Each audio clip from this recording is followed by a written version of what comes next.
Before you export your project, you're going to want to consider the output level of your maximizer or other mastering limiter plugin, because depending on whether that format is going to be lossless, like a WAV file, or compressed, like an AAC or MP3 file, the maximum output level of the maximizer will need to be set to a corresponding position so that you don't clip the output of your project.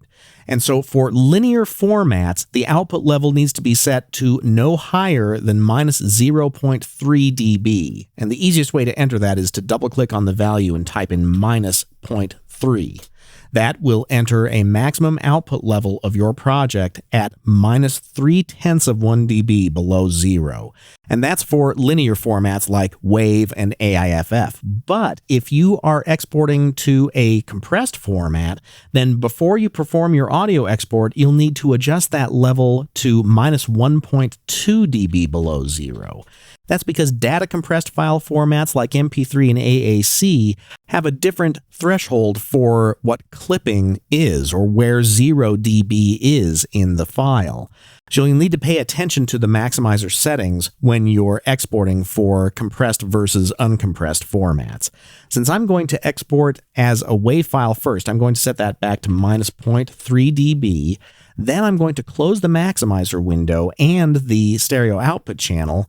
I've got my left and right locators placed at the beginning and ending of where I want the export to occur.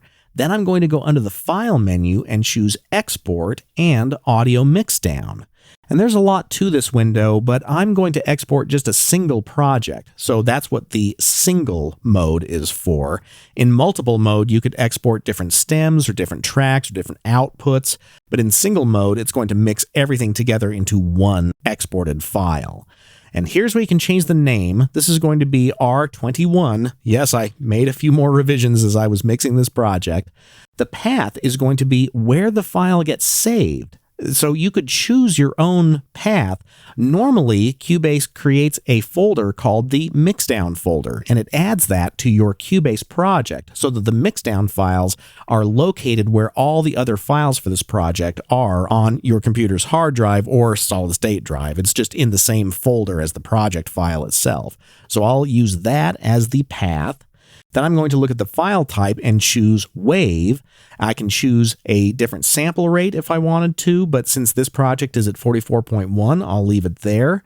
Since I recorded this project in 32-bit float, I'll want to save this audio file with the same bit depth, and I want one interleaved file. I don't want it to split out into a separate left and right channel or be mixed to mono, so I'll leave that on interleaved.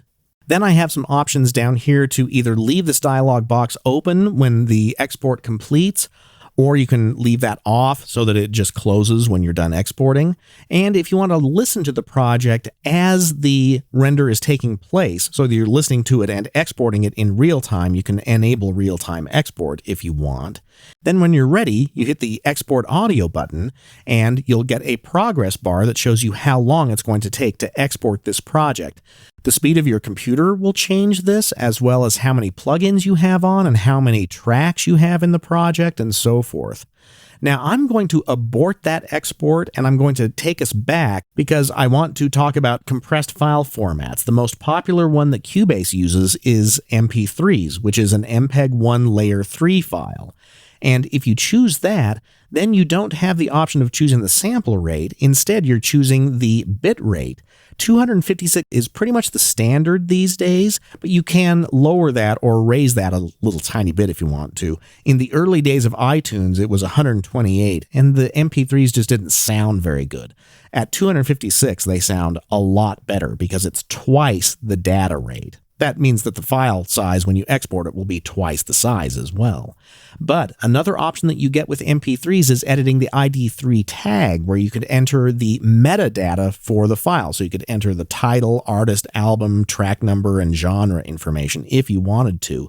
But before you do any exporting to MP3, you'll want to change your maximizer's output level to minus 1.2 dB because MP3s are a compressed file format. And then the process of exporting is the same by just hitting the Export Audio button. And I typically make at least one high bitrate file when I do the export. So I would choose a WAV file or an AIFF. I would choose a 32-bit floating point version, and it's interleaved at the sample rate that the project is at. And then I would also export a compressed file like an MP3. But how many different versions of those audio mixdowns is totally up to you, because you could use other programs to make the MP3s out of the WAV files if you wanted to. And next, I'm going to talk about dithering.